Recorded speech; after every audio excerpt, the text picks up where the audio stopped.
Vous vous demandez peut-être quel est le point commun entre le matériel, les idoles et les institutions. On y vient. Bonjour et bienvenue. Dans cette vidéo, nous allons parler de parasites du quotidien tellement ancrés qu'on ne sait même pas qu'ils le sont. Plus globalement, nous allons parler d'identification, un phénomène naturel qui est devenu sociétal. Avant de commencer, assurez-vous d'être abonné pour ne pas manquer les prochaines vidéos.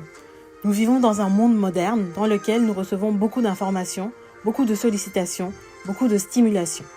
Or, plus on est stimulé de l'extérieur, moins on peut être stimulé de l'intérieur. Autrement dit, même la vie que l'on pense intérieure vient, la plupart du temps, de l'extérieur. Nos pensées, par exemple, sont stimulées par les médias, par les actualités que les réseaux sociaux ou nos collègues nous partagent quotidiennement. Faisons un test. Si je vous dis le 11 septembre 2001 et que vous savez à quoi je fais référence, c'est que les médias ont infiltré nos pensées au point que cette date est devenue une référence alors qu'il y a énormément de dates avec des catastrophes humaines de la même ampleur mais qui ne sont pas ainsi référencées. La vie intérieure a progressivement été délaissée, voire contrôlée par l'extérieur.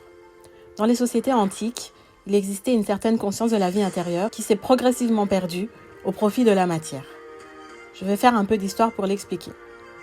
Le théâtre tel qu'on le connaît aujourd'hui serait né en Grèce antique. À cette époque, porter un masque était synonyme de jouer un rôle. En effet, les acteurs étaient distincts des personnages qu'ils interprétaient, et pour interpréter ces personnages, ils devaient porter un masque.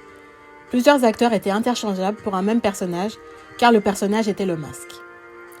Les dérives ont commencé lorsque les acteurs se sont mis à jouer des personnages sans porter de masque. N'ayant plus de personnages extérieurs sur leur visage, ils devaient, par conséquent, intérioriser le personnage pour bien l'interpréter. Aujourd'hui, les artistes connus portent un masque avant de monter sur scène. Mais ce masque, ils l'ont intériorisé et lui ont même donné un nom. Tout comme certains acteurs se sont perdus dans leur personnage au point de ne plus savoir qui ils étaient et même d'y laisser leur santé ou leur vie. À partir du moment où l'on perd de vue qu'il ne s'agit pas d'un état au sens être, mais qu'il s'agit d'une construction, alors c'est que le masque, le personnage, la fonction est intériorisé. Dans la société, nous partageons des caractéristiques et références avec d'autres personnes. Plus ces caractéristiques et références deviennent ancrées en nous, plus l'identification à ces personnes physiques ou morales peut être dominante dans nos pensées, nos désirs et nos actes quotidiens, au point de devenir dépendants, accros, fanatiques. Dans certains empires antiques, des masques étaient portés par des rois ou autorités religieuses dans le cadre de leurs fonctions. Progressivement, ces rôles n'ont plus été joués par une seule personne à la fois, mais plusieurs, et surtout, sans porter de masque. Sur le plan institutionnel, cela donne autorité à ceux qui endossent ces rôles. On passe du roi aux aristocrates et aujourd'hui, ce sont des partis politiques, des gouvernements, des conseils, des comités, des commissions et parlements, des unions, des organisations régionales ou mondiales. Enfin, dans certains empires et royaumes africains, avant la colonisation, des masques étaient utilisés par ceux qui avaient le savoir qui le permettait. Pour les besoins d'une colonisation efficace, ils ont été enlevés et la plupart de ces masques sont précieusement conservés et exploités dans des musées en France, Belgique, Allemagne, Pays-Bas, Royaume-Uni et autres pays occidentaux. C'est ainsi qu'on se retrouve avec des personnes prêtes à tout pour du matériel, pour une idole, pour une institution étatique, religieuse ou sectaire. C'est ainsi qu'on se retrouve avec quelques personnes dont le culte est de considérer une majorité d'humains comme du capital pour posséder toujours plus.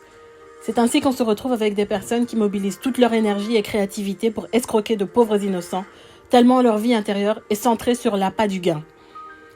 Des personnes qui passent leur journée à échanger des commentaires injurieux avec des inconnus, tout ça pour défendre corps et âme un artiste qu'en réalité elles ne connaissent même pas. Ou au contraire, des personnes prêtes à s'enlever la vie ou celle de l'artiste quasi idolâtre, car dévastées par leur amour illusoire.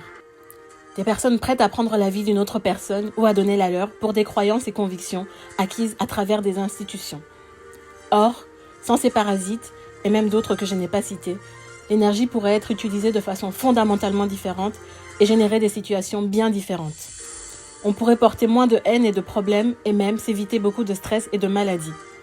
Une fois qu'on en est conscient, faire le vide pour se connecter à son intérieur est très libérateur et apporte un profond bien-être et une vision claire.